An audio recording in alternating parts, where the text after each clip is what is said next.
Hello, and welcome to Creighton University's Reunion Weekend. My name is Evie Samuelson, and I am the Associate Director of Signature Programs for Alumni Relations. I am so glad to have so many of you here with us tonight for our first ever Charcuterie Board Building class. Tonight, we are excited to have Creighton's executive chef, Tassos Kyprianos. Chef Tassos joined Creighton in 2014 to oversee the resident dining services. As a teenager, he began working in a seasonal ice cream shop before he eventually started his work at restaurants. Chef Tassos started his culinary career as a dishwasher before working his way up the ranks to eventually become the head chef.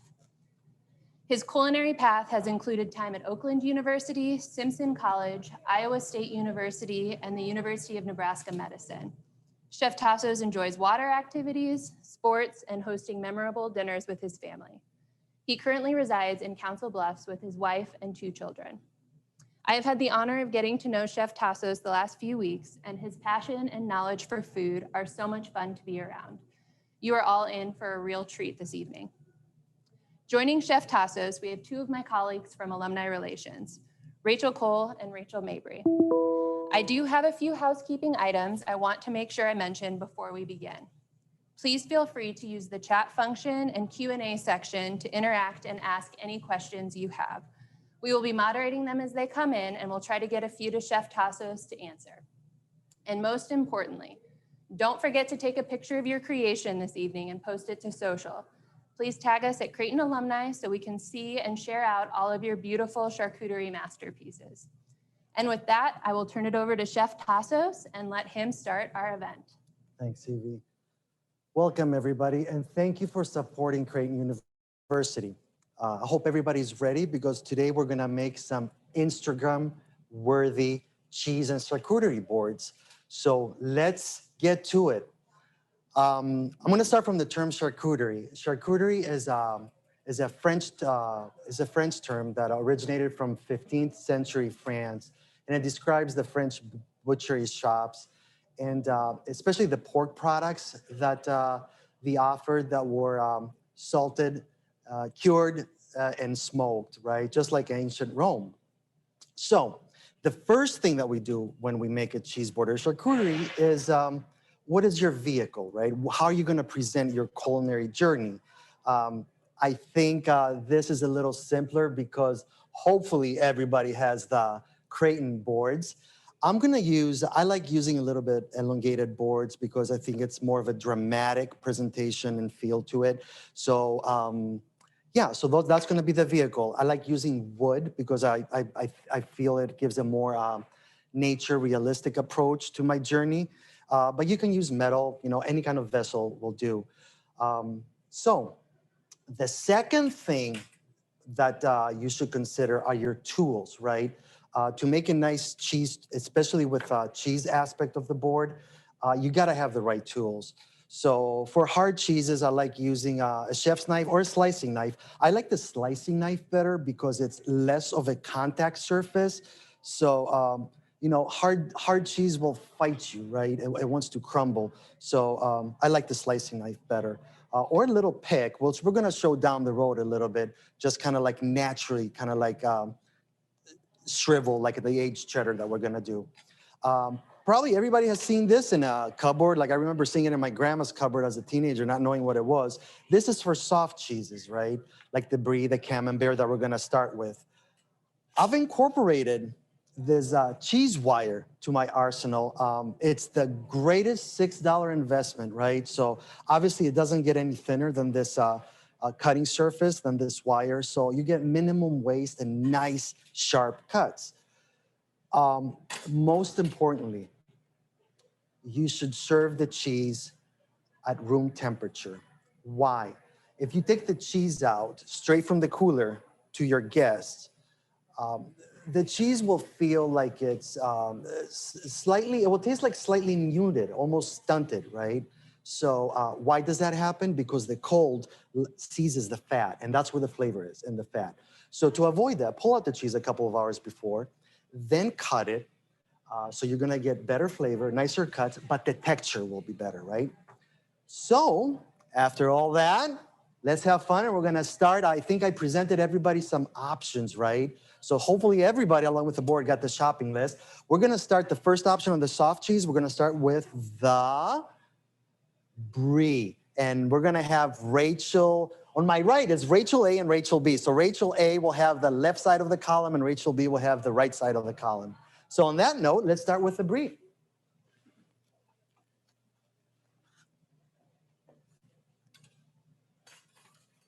So I'm gonna pass this one to you, Rachel.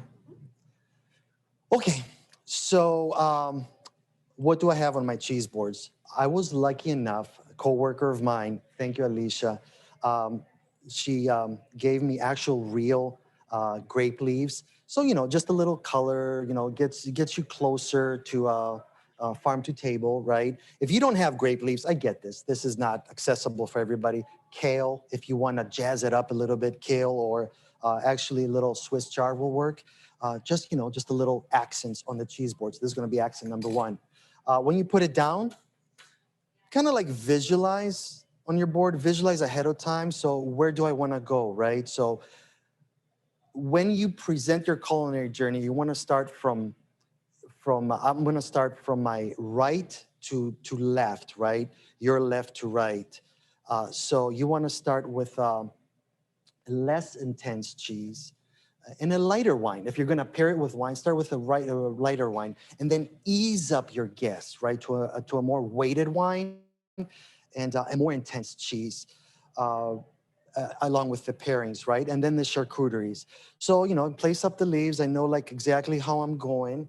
I'm gonna make this journey. So we're gonna start with the Brie. This is the Brie. So it has a white rind, gooey, buttery, and delicious. So we're gonna start with the Brie. It pairs well with fruit that are intense and slightly acidic. So apricots, blueberries, figs in the Mediterranean. Great. It's a great pair with the Brie. I am going to pair it with strawberries today because I think that's what I want to show up here. So are you ready, Rachel? Okay. So you could leave it whole, but I'm just trying to give different cuts on the cheese. See how nice and clean that is, that cut right there? Just beautiful. So I'm just going to cut little pieces.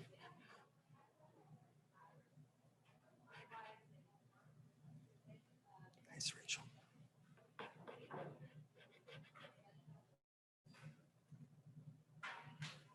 Chef, can I ask you a question about Brie? Absolutely. Can you eat the rind? Absolutely, you can eat the rind. The rind is actually considered a delicacy. So unless the rind is made out of bark, wax, foil, that is not edible, right? So that you can eat the rind. Or another way of looking at it is, unless it's made only by man. So that is one way of. I'm gonna move over here because unless it's made by man, that is not edible. Actually, the rind of the cheese complements the whole cheese, and you know, you get the full flavor. Now, just because it's edible, it doesn't mean it's tasty, right? Like I don't know if anybody had the rind of a Parmesan cheese. You know, it's a little crunchy, not the tastiest thing in the world. However, don't throw it away. Put that in sauces. Put that in your soup. I mean, you just skyrocket the umami flavor and you get just a wonderful product. Okay, so how I'm gonna do this right here, I'm just gonna place the Brie, just little pieces down. Are you with me, Rachel? Sure am.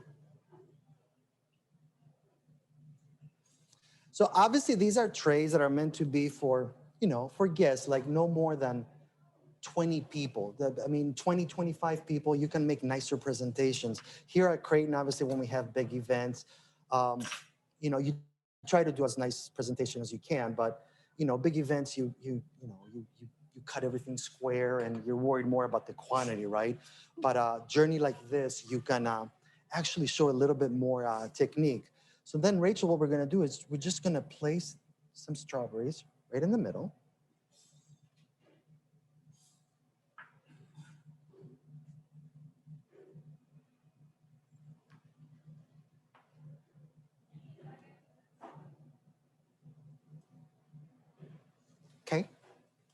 And then what I want to do is I want to showcase that piece of brie with the edible rind. So I'm just going to put 2 little pieces right at the end. So, it's more inviting. It shows the guests where these pieces came from, right?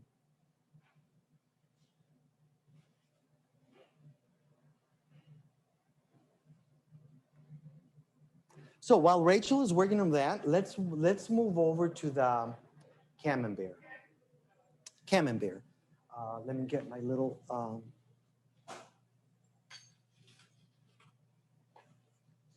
plate right here. So camembert cheese, it's very similar to it's very similar. I got here a whole wheel that you can see, but it's very similar to the brie, right? But there's some distinct differences. Let me show you it's, okay, so camembert will be less fatty because heavy cream has not been introduced to the cheese. It also will ripen closer to the rind first. Also, lactic starters have been introduced to the cheese 5 times. That's the difference between brie. That's only once on the brie. So it's more complex. It has a sweeter, earthy notes to it, right? So this is the camembert right here, and we're gonna pair it with some pears and pecans. So Rachel, I think if Rachel A is done with her tool, we're gonna use the same tool to cut this cheese. So it's gonna be the inside of it. It's gonna be a little more pale yellow, I would say, just because it has more depth to it. Another distinct difference between the two, right, is the wheel size. As you can tell, the wheel across on the camembert is about 5 inches. On the brie can be like 9 to 14 inches across. So that's a big difference right there. So I'm gonna try to do the same thing, right? Just put little pieces, but this one I'm gonna present it just for contrast right on the, oh, I'm sorry. We're gonna move it on this side. Chef, I've got a joke for you from one of the audience members. Yes. What kind of cheese do you use to get a bear out of a tree? I don't know. Camembert.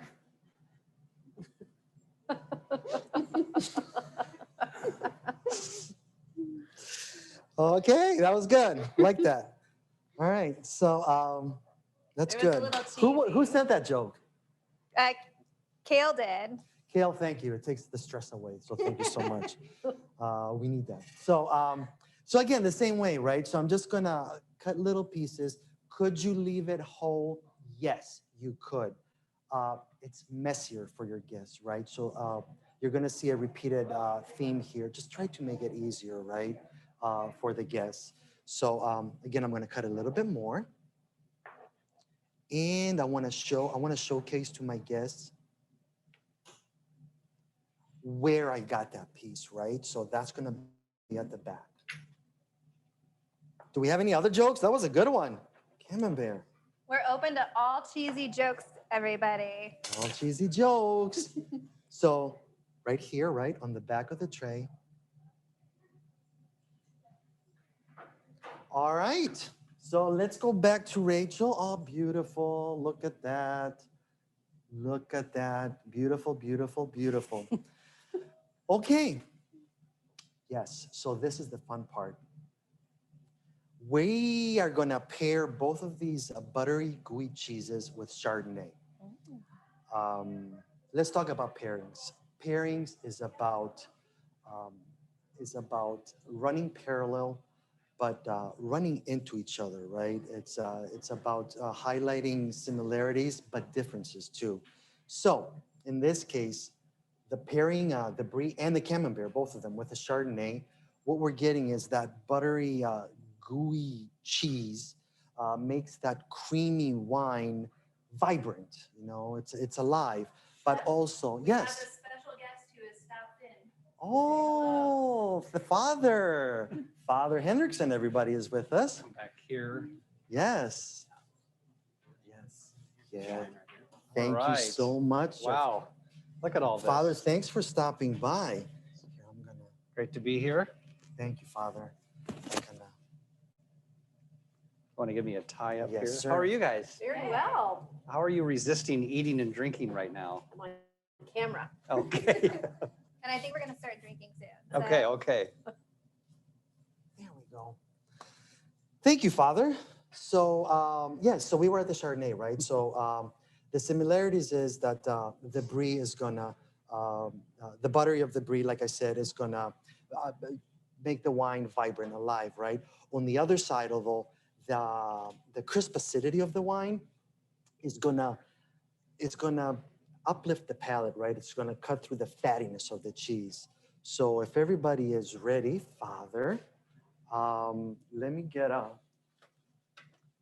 little baguette here. So if everybody's ready, do you want to try this pairing? Oh, I'd love to. Yes. So we're gonna get both here, Father. So I will give you this, Okay. and this is your glass of Chardonnay. And do you get one too? I do. Yes. This is the fun part. Let us know what you think about these pairings, right? So I'm gonna get one too, Father. Rachel, are you trying it? I'm going to. Chef, we also have another question. Yes. They want to know, do happy cows come from Wisconsin or California? What's your opinion? Well, let me consult Father first. What about Nebraska cows? I vote for the Nebraska cows, or else those closer to home.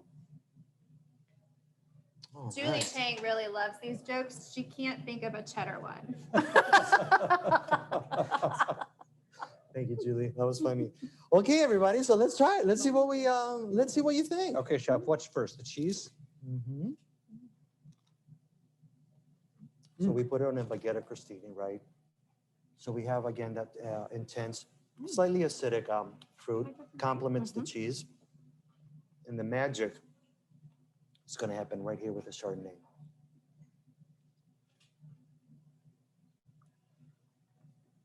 Oh, chef, I might have to have another sip of this. This is delicious. Just Thank to you, Father. get a full taste of it. Oh, Rachel? this is lovely. This is a great Chardonnay, and mixing it with all these cheeses is delightful. What do you think?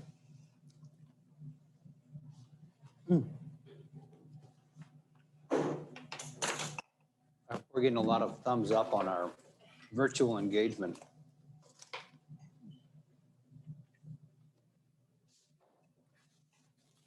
Okay.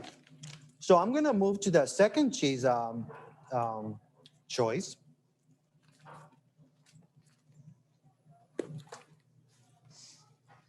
Father, I have an interesting story here. Okay. Okay, so we're gonna move with Rachel A to the Manchego cheese. Oh, Spanish. Yum. Yes, Father. Manchego cheese. So the name comes from the milk of the Manchega sheep, central Spain. It's a let me show it to everybody. It's a semi-hard cheese. I like it because it's mellow. It's a great cheese to transition into the more intense cheeses. What's distinct about it, that it's a telltale sign, this herringbone rind pattern, right? You see this crisscross, that's a telltale of Manchego. This is inedible. And this is the point where I say, building these boards, be mindful of the guests, right? Like I've been to parties where, you know, you take an olive, a non-pitted olive or something like this, and everybody's looking around, where are you gonna spit it? Where are you gonna put it, right? So yes, you wanna exhibit a piece so that everybody can see it, but make it easier for the guests, right? So as edible as possible. What we're gonna do here, though, is we're gonna pair this with membrillo. Membrillo is, let me show you here a little bit. Membrillo is a quince paste that is firm. I have here a little, I don't know if the camera can do it. Oh, thank you so much, Kevin. So I got a little bit here before I was cutting it. So it's a quince paste, right? So it's firm, it's sweet, gelatinous, and sliceable.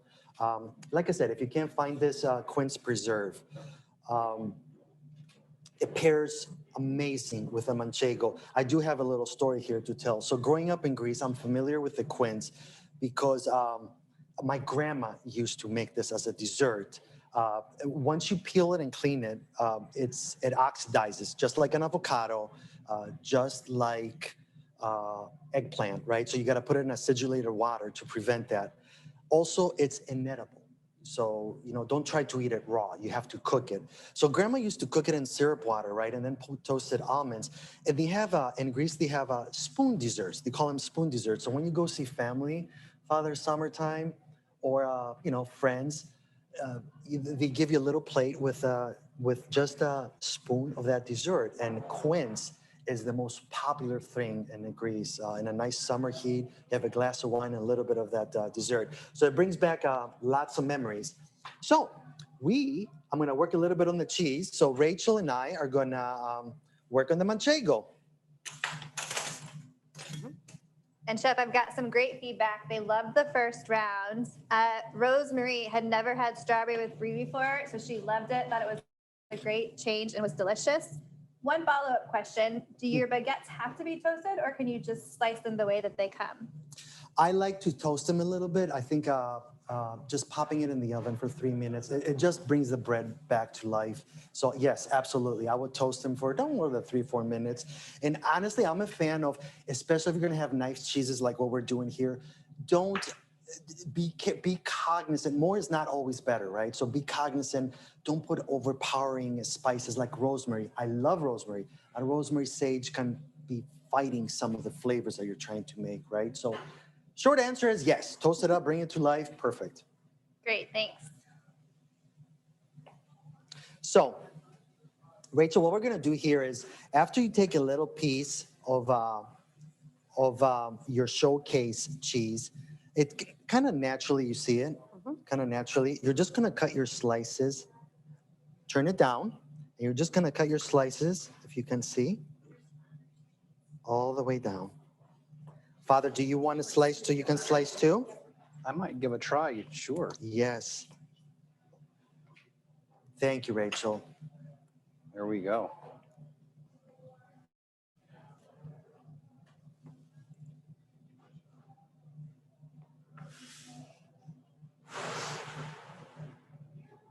And Chef, what part of Spain is Manchego? Is it the northern parts?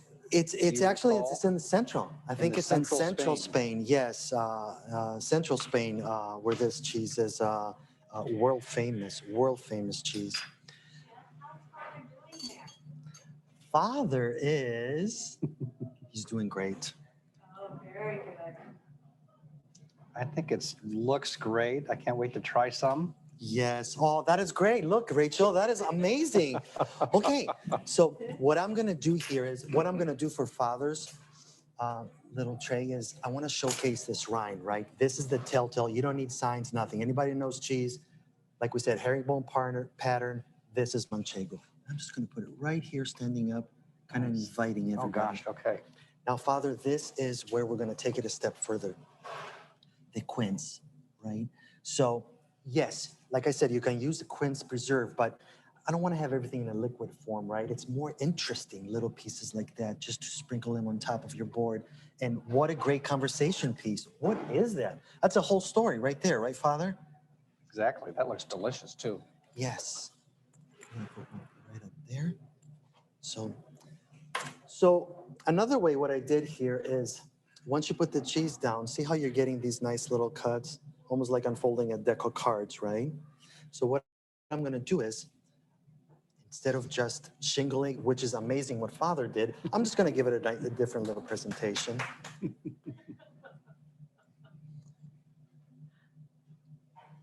Oh, there you go. Yeah, just something a little different.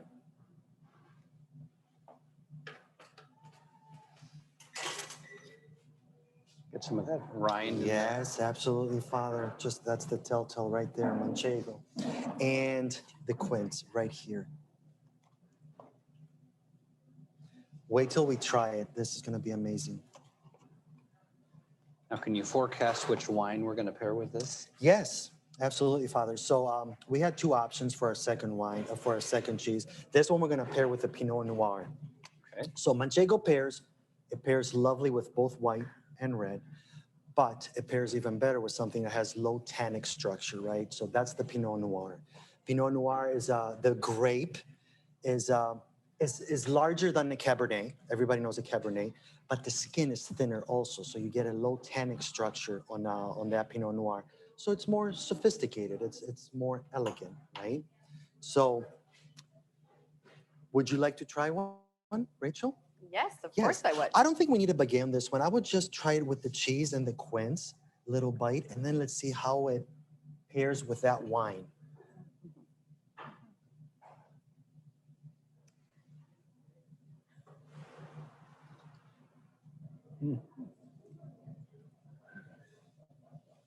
Nice sweet combination with the kind of Yes. a nutty taste of the cheese.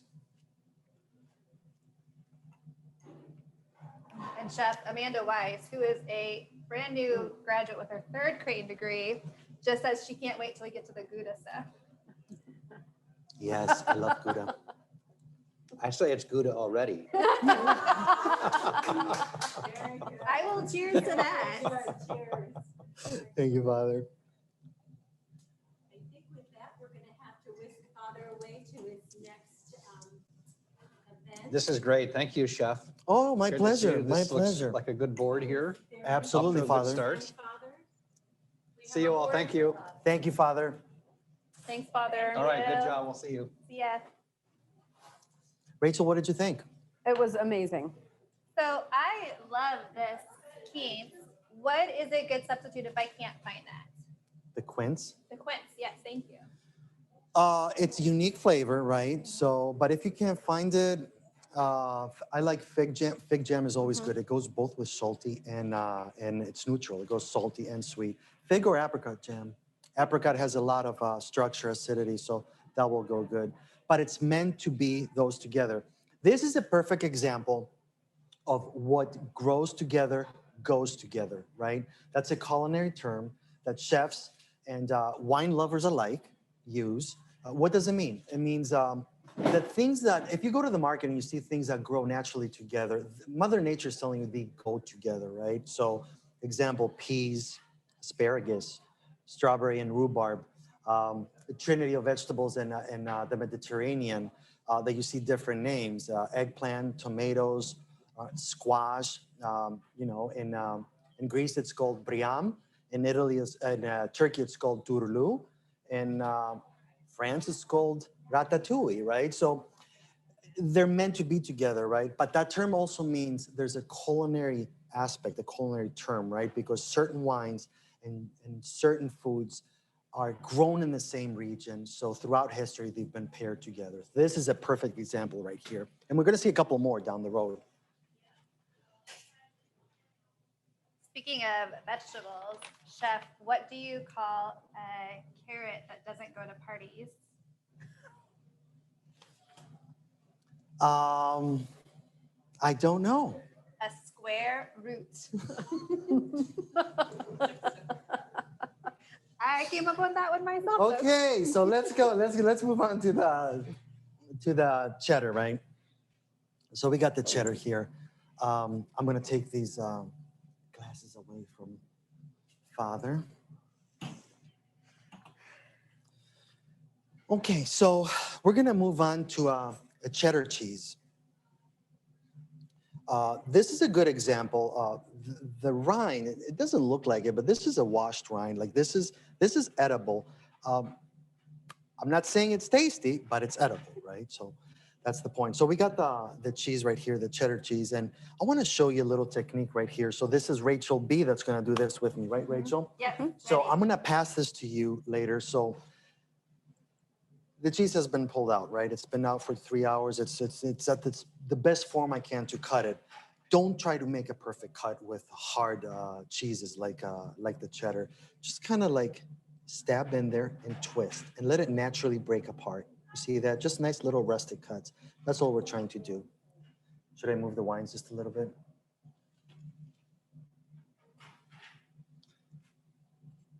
Yes, Rachel, just like that. And then you're gonna get to a point where the wedge of cheese, just leave it right there. Kind of like help them tell your culinary journey the best you can. Right? Rachel, is that working for you? or- Yeah, it is. Yeah. It's got a nice, Yeah. like it crumbles nicely. It's at first it felt a little awkward, but then you kind of get the hang of it and it looks really nice. It comes Absolutely, out right? nicely. So again, Instagram worthy, right? So anybody can cube anything. Like the most common thing you see on cheese boards is people just cubing anything. There's nothing wrong with it. What makes it different? What makes it unique? And that's what we're learning here, right? So what are we gonna pair this with? We're gonna pair this with apples. Aged cheddar, again, we're just gonna place the apples in there. We can fan them just like this. That's one nice little presentation, Rachel. Or if you want to, you can just like that. Or you can just sprinkle them in there. I'm not liking this so much, so I'm just gonna sprinkle them in there. Just make sure the green shows up a little bit for people to see. Yeah.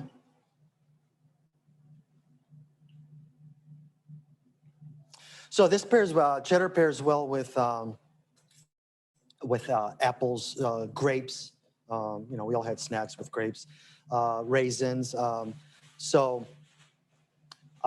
think that why this worked, because the sharpness and the tart properties of the cheddar, they're the perfect foil to kind the acidity and the juiciness of the apple, right?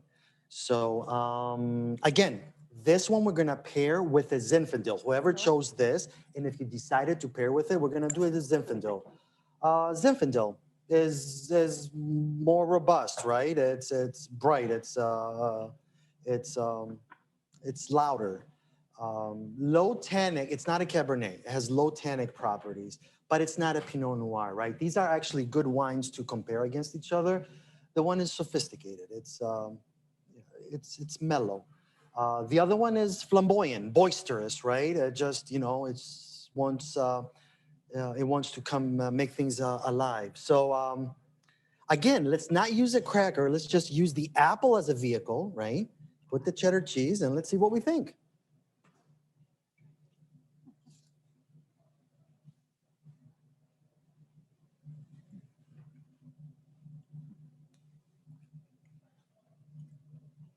You know, cheddar is my go-to cheese generally for like a lot of things. I just generally put cheddar in most things in my kitchen.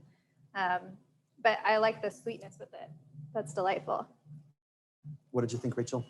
I thought it was a great pairing. I really like the Zin with the cheddar. I did have one question pop up. We can circle back to the quince paste for a minute. We had a question from Bridget. Wants to know how long once you open the quince paste, how long it's going to be stable, how long you can keep it around the house.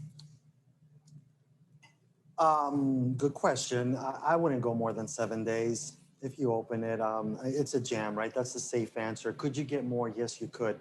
I don't know who made it. If you are gonna open it, get smaller quantities, no more than 7 days, right? Unless you know the maker of it, because a lot of this seed comes from overseas, right? So, yes.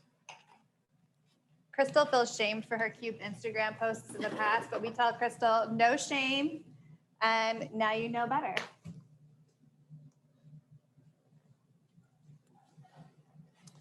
Okay, so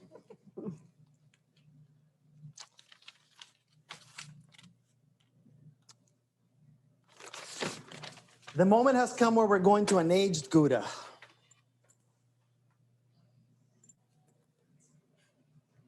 I'm going to give a woot, my favorite cheese. Yes. So if everybody's ready. It's a beautiful cheese. So this is gonna go back to Rachel A, right? So we got Yep. The aged Gouda. The older, the better. So you're looking for somebody that's 2-3 years old. Let me show you here. So look at this beautiful wedge of cheese, right? So what do you get here? Why do I say the older the better? Because you get that concentrated salinity, right? And salt loves tannin. That's it, as simple as that. Salt loves tannin, right? So the salt helps out to mellow the tannic properties of the wine. Also, what else do you get? You get calcium concentrations, right? So you get that natural level of crunchiness in there. Yeah, so we're gonna pair this, Rachel, what are we pairing this with? Olives and Marcona almonds. What kind of olives? Green one. So we're gonna use Castelvetrano olives, right? I'm Greek, I like Greek olives. I think it's the perfect example of something over briny and it competes with flavors on the board. Their intensity level is too high. I like Castelvetrano olives because of their color, number one. And number two, they're not briny, so it's a perfect match. Again, try to use pitted olives. So let me cut the cheese here before we go any further. So this is the cheese, right? The Gouda, the rind is inedible, right? So it's made by man alone. It's wax, you can't eat that. So it's an aged cheese. What did we just learn? The older, the better. The older, the better. But before that, we learned that it's better when we crumble it, right? So could you cut wedges on that? Yes. On this trail, though, I didn't do the crumbling technique. So I want to present that like that, right? So I'm going to come over here. Cut the rind, Rachel, on the pieces that you want to preserve. I'm going to put the rind. And actually, this one, I can feel like I can get some nice cuts. What do you think, Rachel? I think so. Yes, I think we can give it some nice cuts. So, folks, there's no right or wrong. Like, how do you feel it? What's your journey? What are you trying to do? Right next to it, I have a cut. You can see the size of that cut. I want to do something different size. I don't want to crumble it. I don't want to cube it. I don't like cubing. So I'm going to do more like a rectangular because that's what I'm feeling. What do you think, Rachel? I'm going sort of a rhombus. Nice. I like it.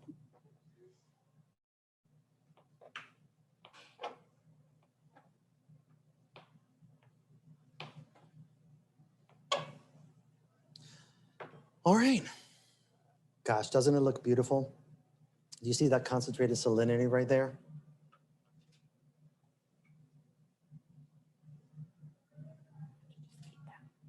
So I kind of like this herringbone pattern right here from the manchego, and that's what I'm trying to imitate on my tray. That's the idea that I had. You don't have to do it, like I said, but we're trying to make something Instagram worthy. Okay, and then just sprinkle some olives in there, right?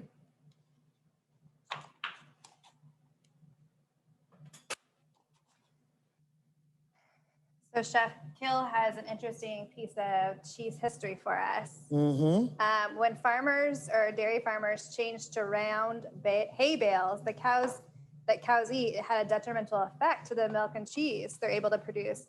And for the longest time, scientists couldn't figure it out why the round bales mattered so much.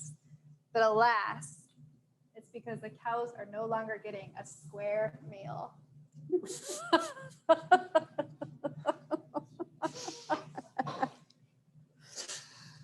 Oh, Kale's gonna win an award. for Yes, you the are. Do we best have awards to cheese give chef. out? Kale's gonna get one in the mail. That's for Yes. sure. And we're gonna pair this with Marcona almonds, right? So, Rachel, I want to show. So, Rachel, these are nice little vessels that our catering chef, which you will have the pleasure to meet later. We're gonna put the vessels in, but Rachel's gonna do that with hers. I'm not. I just want to show you different ways. Again, I'm just gonna guide my guests. Just sprinkle it on there. Yes, it's a nut, and yes, if somebody has a nut allergy, they can't have it. However, I do want to present Marcona almonds, right? So just different ways.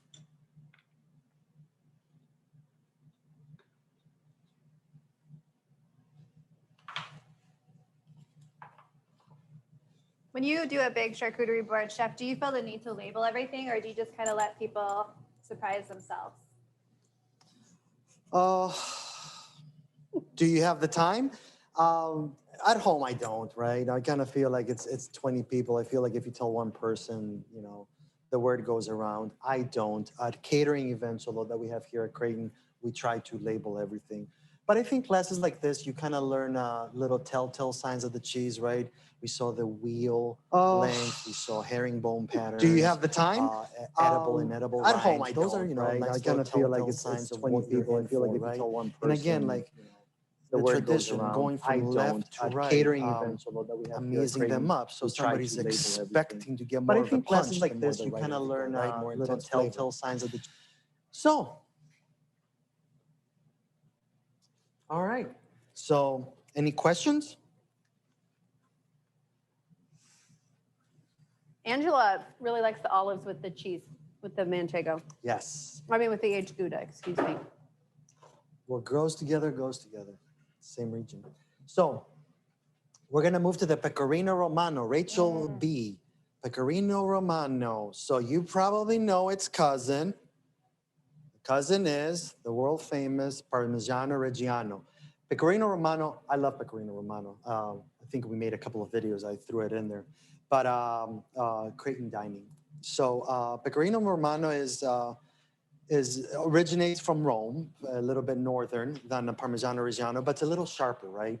It's made from fresh sheep's milk, and you know, it has a pleasant flavor. So we're gonna pair this with strawberries and chestnut honey. Let's talk about chestnut honey, another interesting little piece, right? So chestnut honey, I think Rachel's jar is, you can see through, as you can tell over there, chestnut honey is, it has a darker color, right? But it has a pleasant, bitter aftertaste. So, you know, if for people that don't want a sweet honey, it's perfect because you have a more complex flavor into it. Interesting little fact, it doesn't crystallize as fast as regular honey because it has a higher level of fructose, so it stores longer. Okay, so I'm gonna do here some, see how nice it's cutting, Rachel?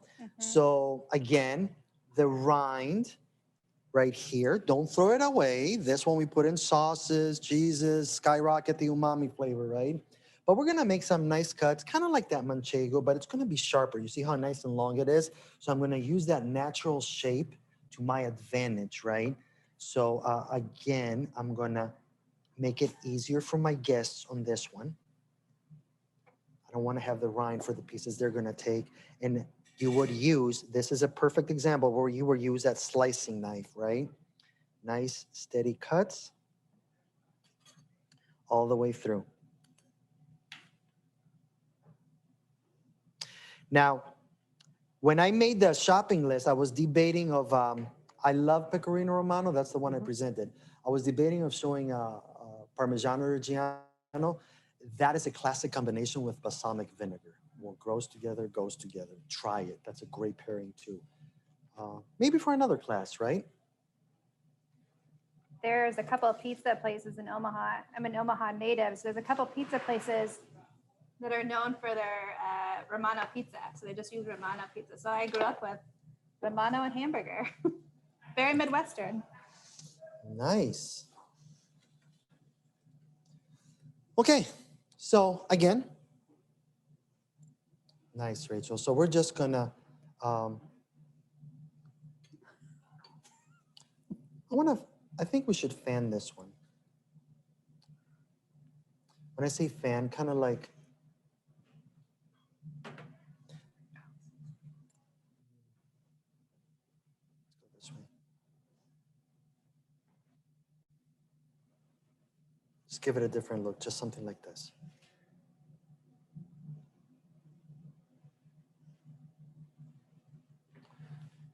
Okay.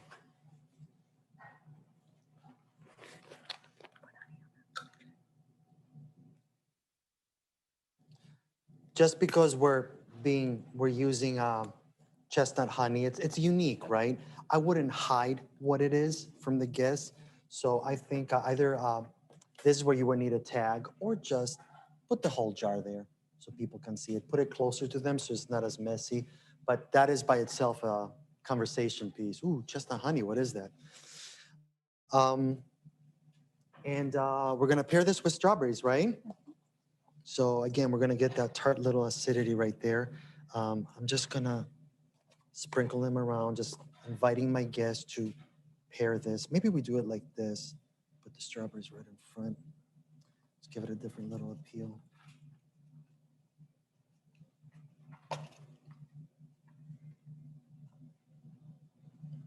How does that look, Rachel? It looks beautiful. Okay, so I think, would you like to try, again, I don't think we need a cracker or a baguette. Just try a little bit of the cheese with the strawberry and a little bit of the honey.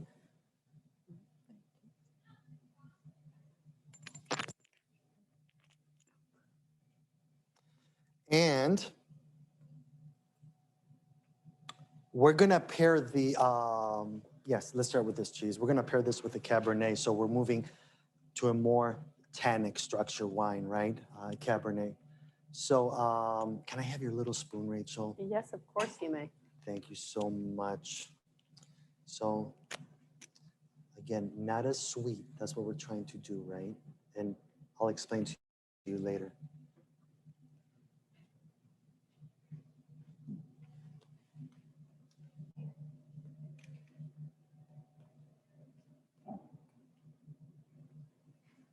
I think the chestnut brings out a lot of umami flavor. It's a different cheese experience, and the strawberry tastes different because of it.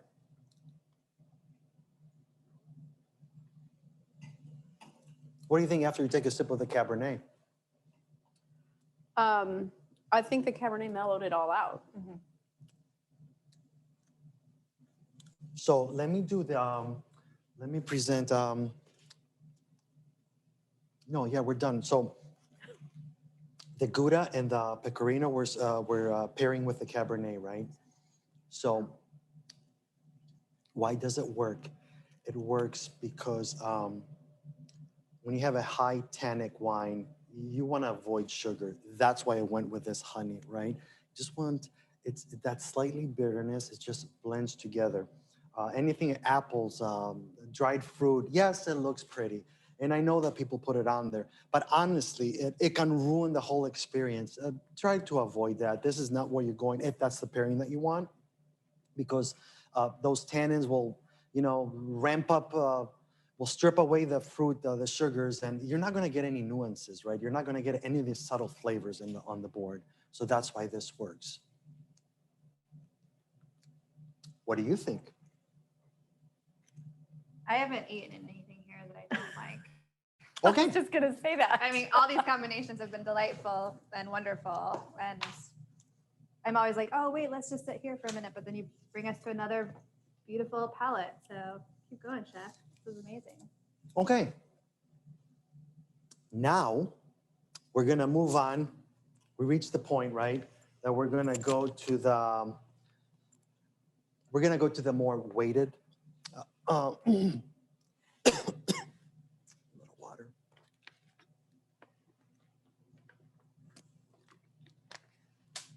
Sorry about that. We So have a now- question real quick. Yeah. Well, I'll ask the question while you get your water. We have a question regarding Amarena cherries.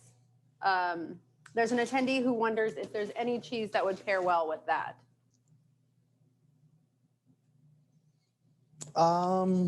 Good question. It's a very specific question. I have to circle back on that one. I have not used it, but I'm pretty sure it does. Mother Nature, I would look what grows with it, what region. Those are little telltale. That's how I would find the answer to that. But I can get your contact information and we can circle back on that one. Thank you.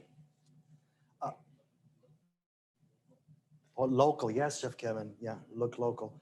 So if there's any more questions, are there any more questions? No, So we're good to go. now we're gonna move to the more intense cheeses, right? We're gonna move to a blue cheese. Don't judge it yet. I know that it has a certain has a certain reputation. I get it, but don't judge it yet. Just if you just give me 5 minutes, maybe I will change your whole perception. So blue cheese. Let's start with. We're gonna start with gorgonzola, right? So I'm gonna put the gorgonzola. This is gonna be very simple. We're just gonna. Can the camera capture this, or is the wine in the front? You're good. So I'm just gonna move this over just a little bit. Okay, so we got the gorgonzola cheese. Again, concentrated salinity. You can see the mold marbling. A little telltale on the gorgonzola cheese, which is Italian blue cheese, is that it's a little bit greenish, right? It's bluish greenish, so that's the gorgonzola color. But again, that concentrated salinity, the marbling gives that complex flavor. You know, it's briny, but it has a pleasant bitterness to it, right? So we're gonna pair this with honeycomb and walnuts, right, Rachel? Yes. If you don't have honeycomb, honey will do. Not the chestnut honey. I really want that sweeter honey now on this one, right? So why did I pick a honeycomb? Just because if you're willing to spend a little bit more, it's another great conversation piece. Kevin, can you help me on this one right here? Thank you. It's another. It's a great conversation piece. It's natural. It cuts better. It's not as messy, and you get that little crunchiness to it. But again, if you don't have it, that's fine. Just use regular honey. Honey mellows out the blue cheese. It does. So gorgonzola, a little bit of walnuts. How many times have you seen that on your salad in a catering event, right? I mean, they just pair well together. So I'm just gonna just lay down some walnuts. Chef, are you familiar with pecorino tartuffello? I am not, no. We're gonna have to circle back on that question then too. We were asked for a pairing with that cheese. I will circle back. Thank you, Kevin. So just again, just a nice little interesting piece right there.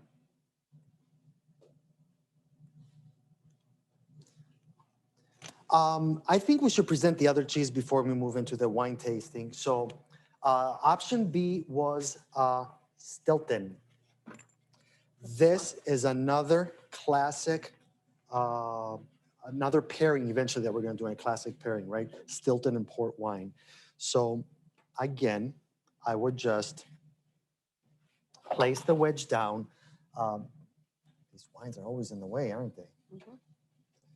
So I would just place the cheese down, and obviously you should have a little tool, something for your guests. It's just meant, just let them do it to order when they come up to the board, right? But what I'm gonna do with the Stilton, what if you don't? This is a good example right here. What if you don't wanna, you don't wanna drink liquor with your event at that that you're showcasing. So I'm gonna play on the same concept of salt and sweet. I'm just playing with that. I'm just gonna put on top a little bit of berry jam. Rachel, can I have your spoon? What do you need, my A spoon? little bit of spoon, yeah. So again, like I said, we're just gonna put a little bit of berry jam right on top. So you're playing with those flavors, right?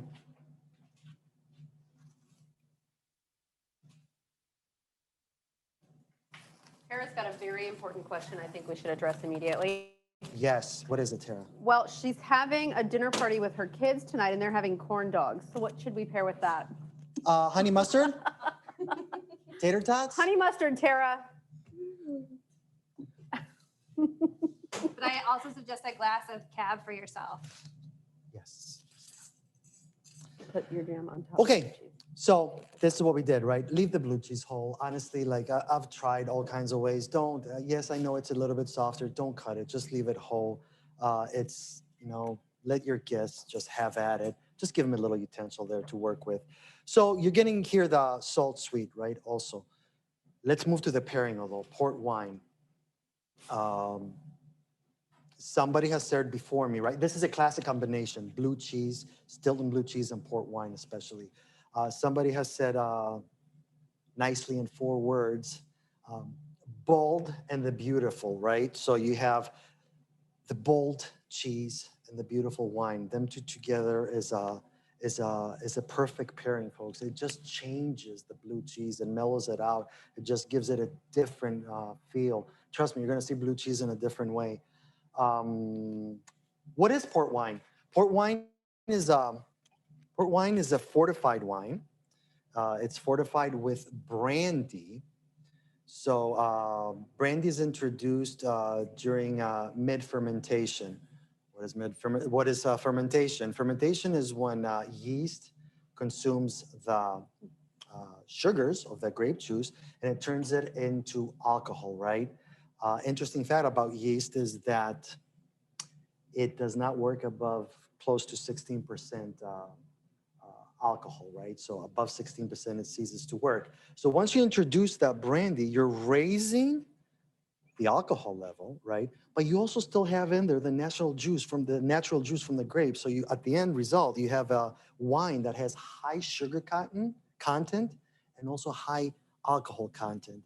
And that's why usually the pours, this is a nice strong pour. They're trying to get me drunk, but usually port wine is less, right? Because it has a punch to it. You're gonna feel it the next day. Really popular with cigar smokers, just lubricates the palate. So Rachel just went deep. First time port drinker here. Yeah, first time. It was. yeah, so did you match? Did you try the first? So let's, No, I'm sorry, the camera wasn't on her. yes. So let's try I think we should try the Stilton if you want to. I know we're trying a lot here and our flavors are getting mixed up, but let's try the Stilton with the jam and then a little bit of the cheese and let me know what you think.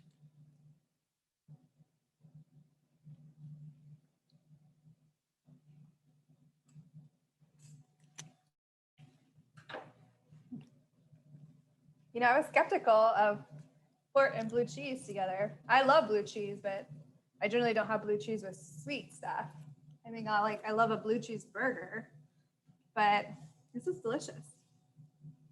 And the port, And the port, it's yeah. easier to take with the Yes. Stilton. What did you think? Well, I had port around my house growing up. So I think this is normal. Delicious.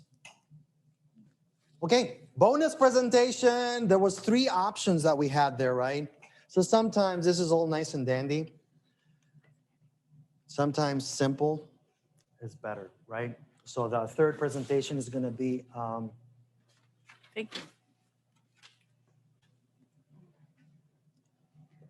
we're gonna do yes, thank you, Rachel. We're gonna do Roquefort blue cheese. So yes, it's an intense cheese, but on the blue cheese spectrum, Roquefort is a little bit higher, right? I like to use blue cheeses that they're in the medium spectrum of blue cheeses. So like Maytag, I don't like Maytag. That's a little bit too intense for me and for my guests. So all we're gonna do right here is we got Roquefort, we got butter and a baguette. Simple, right there. Roquefort, butter, baguette. The butter is gonna mellow out that Roquefort cheese. And butter by itself is complex and intense, right? Especially good butter. And that's what we got here. So let's try it, ladies. I'm gonna cut a little baguette. I think I have some pieces cut for you right there.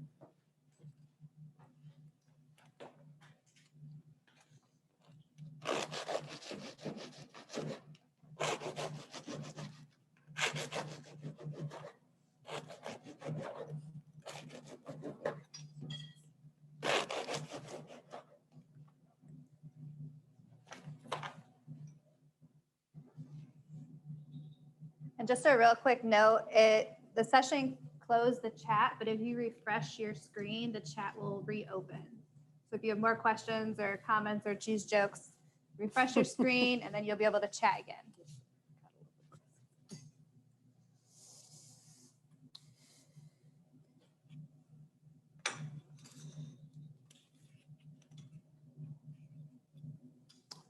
Foil, made by man alone, not edible.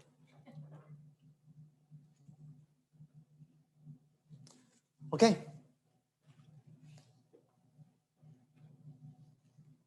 Now, before we move on to that, let me get the wine with this one, right? So this one I paired with the late harvest Sauvignon. Thank you, Kevin, if we can have 3 glasses. So late harvest Sauvignon. What is a late harvest Sauvignon? I just want to introduce that wine to the audience, right? It's another sweet wine, but it's not fortified. It's not like that. Nothing is introduced during mid-fermentation. Simply, the wines, the grapes are left on the vines for a longer time, right? So why do they do that? Because they want them to have less moisture. So by messing with that ratio, the sugar stays there, but less water, you get a sweeter wine. More, it's again, you're getting that same effect like port, but a little different journey. It's great if anybody had it. If you make homemade pies and you use fresh fruit, not canned, try a late harvest Chardonnay. It's match made in heaven. So let's try this right now. Baguette, butter, Roquefort with a little bit of late harvest Sauvignon, right? Thank you, Chef Kevin.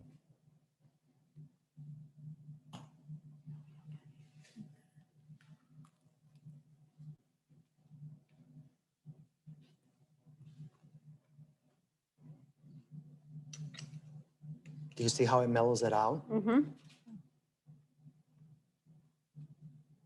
What do you think? Did anybody pick this choice? What do you think?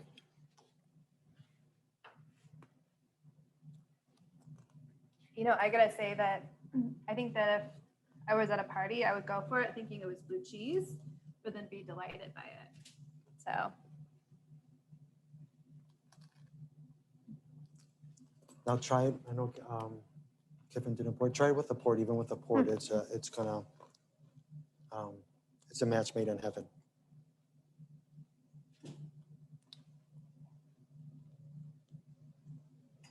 Yeah, that's excellent.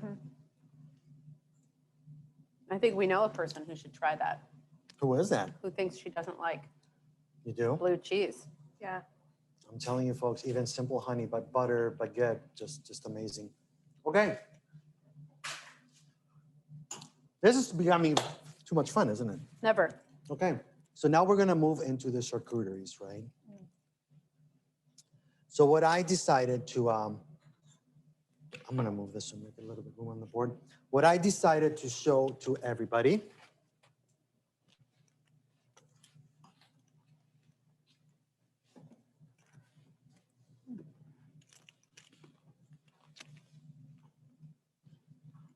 I'm gonna do a plug real fast here. Yes. Kale, Dr. Kale and his wife, Dr. Smars, are dentists. And just so you know, we're rolling out a new Creighton-owned business directory. So soon you'll be able to log into this business directory, look for what you're looking for, and find a Creighton-owned business near you. So Kale or Brooke, I hope that you are going on and registering your dentist offices with us.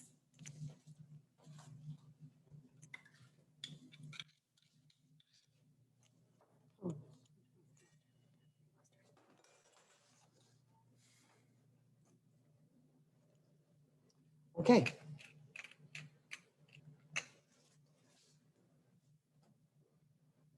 So we're in the charcuterie side now, right? So what I decided to present is a whole mussel cut first. So whole mussel, if you cut them, whole mussel, if you cut it thicker, you can use it in sandwiches. But for charcuterie board, you want it paper thin. That's what you want for your guests.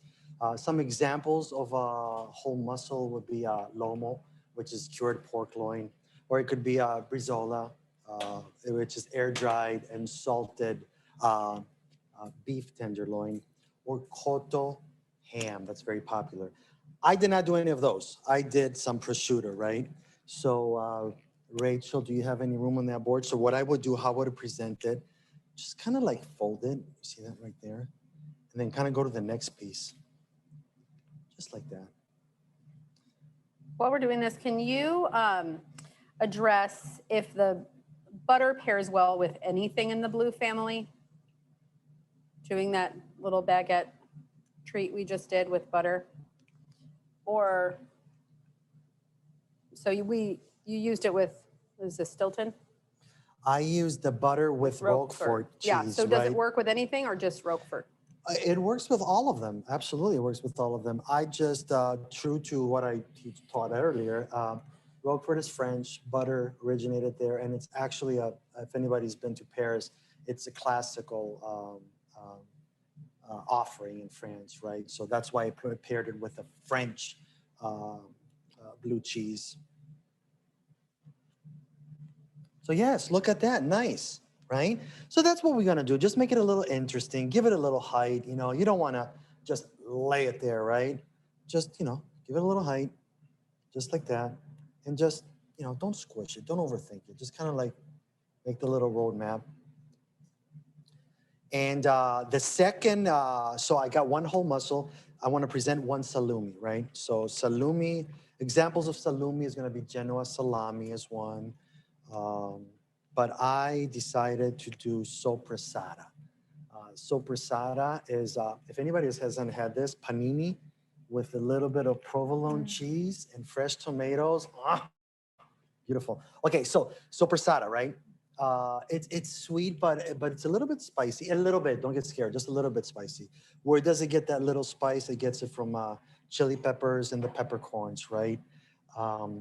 But again, it's a nice offering to give to your guests. So what I would do with this, again, instead of laying it down, I would just fold it in half and fan them, right? Fold it in half and fan them. So I will go one row down this way. Just shingle them on top. Or you can even go the other way too if you want to give it a little bit of height. Look at that. Oh, your naturals over here. I've also eaten a third of everything in this bowl and then only put 2/3 on my charcuterie board. So Yes. So another way, we had some classes here at Creighton and very popular. But another way, if you want, instead of going the whole muscle salumi route, you can also go the cotto or cruda route. What are you talking about? Okay, so you can go either cooked or cured, right? So this is where I'm going to teach you some culinary tricks. What I like about the sopressata is, especially if you're pairing, most of the times you're not going to pair all these wines, right? We're just giving ideas. If you're going to pair a red wine, sopressata is good because it's cured with red wine. So I use that as the bridge for a red wine, right? And we went through all the kinds of red wines. If you're going to have a cotto, a cooked salami, usually those are cured. Those are the ingredient in there is white wine. So that's perfect if you're going to have a white wine in summertime, right? To have a cooked salami, like mortadella, adult bologna, right? So good. At this point, I got one more guess for you. I know it's never ending. So that's fine and dandy, but if you want to take it, you can make your own charcuterie, right? So I want to introduce everybody to Chef Kevin Newland. He is the catering chef of the campus and amazing culinarian. I learn from him every day. Every day I learn something from him. But Kevin, Chef Kevin has made his own charcuterie, right? And I thought very appropriate. Just give ideas out there. Like you don't have to buy everything ready. You can make your own, but just listen to the magic that he did. So I'm gonna step back. What I wanna show right here is I presented, you can put it in jars just like Rachel's did over here. Or you can just spread it down. I put a little Dijon mustard. Dijon mustard has an acidity, so you know it brightens the palate. It cuts through the richness of the charcuterie. A little bit of pepper is your bridge towards charcuterie. So, Chef Kevin, everybody. Hi, everyone. We should give much thanks to Chef Tassos. Very informative and great presentation as far as the cheeses and the wines. But what I'm here for is to show you some whole muscle, like Tassos had with the prosciutto, which is the it actually is the ham of the pig, right? It's cured and it's salted and cured for anywhere from 18 to 24 months, depending on the type, which is the prosciutto here. And whole muscle actually is pork loin We have some pork loin confit right here, which is cured in salt for about 3 days and lightly smoked, cold smoked, and then seared and then sous vide, right? So this is a highly technique-driven piece of charcuterie that you could just use for presentation as far as sliced like that, okay? That's what we do in the culinary world, but if you was to do that at home, right, you could cure it for about 3 days and rinse all the salt off, and then you could cook it as far as about 3 hours at about 200 degrees, just till it reaches about 160, and then you would get the same result. In the professional world, we'll do that sous vide, which is cooking at a continuous temperature. It's very popular right now. A continuous temperature for a period of time. So what we do is we do 4 hours at 160 degrees, which it never gets above 160, right? It just continually cooks for around 4 hours. In the home, unless you have a circulator, which they're very popular these days, right? You can buy them online for around $120. You could get the same result, but if you don't, you can cure it in salt for about 3 days and then cook it in about a 200-degree oven for about 4 hours, and you will get the same result, which is pork loin confit. Another whole muscle display that Chef Tassos kind of led into with the prosciutto here is what's called chicken confit, right? So this is thigh meat right here that you brine, again, in some salt. It's very important that you research the brine, right? It has to be able to have enough salt and sugar in it, but the chicken confit here is just cooked in its own fat for about 4 hours, right? So we can just tell how much delicious that is, right? And preserved in its own fat in like a jar. We could refer that to as potted meat. And it's cooked in its own fat for about 4 hours at the same temperature, around 200 degrees. It never gets any higher than that, so it doesn't get tough. It kind of infuses the flavor. And this, what you see here, right, is the chicken fat that it's just submerged in. And as long as you don't touch this, if you touch this with any sanitized utensil, it can last up to 4 months in this jar. So if you were going to take the time to make that, and you were going to take the time to have the chicken confit, it would last 4 months in your refrigerator. So 2 little techniques there as far as whole muscle charcuterie. Thank you, Chef Kevin. Told you amazing. Thank you, Chef. Yeah, so just final touches, that's all it is. If you don't have it, it's not a big deal. Just, Chef Kevin brought me some microgreens, just giving it a little accents, right? So what I want to leave you with is we have a lot of ideas, right? A lot of things to do, but basically we went through the cheeses, we went through the meats, the 5 elements. I call it the 5 elements. So what's crunchy? We have the nuts, you have the baguette, some crackers on the board. That's will be the crunchy element. You get the sweet, so you get the jams, you got the different kinds of honeys that we talked about, because we want to get specific flavors out in specific pairings, right? You get the cheese, the meat, crunchy, and you got the briny part, so that would be the olives, right? Or pickles, if something like that, if you had. Just remember, although more is not better, just, I'm a firm believer, like, make sure you have a culinary journey. What are you trying to show, right? So on that part, I think I'm just gonna give a little accents to your boards right here.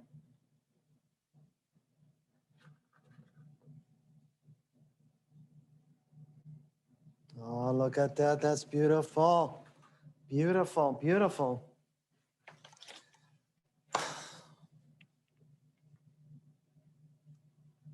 We've got one more joke. You ready for one more joke? Okay, of course, let's do it. Okay. Kathy Casey says, why didn't the cheese want to get sliced? I'm actually thinking on this. I don't know why. It had greater plans.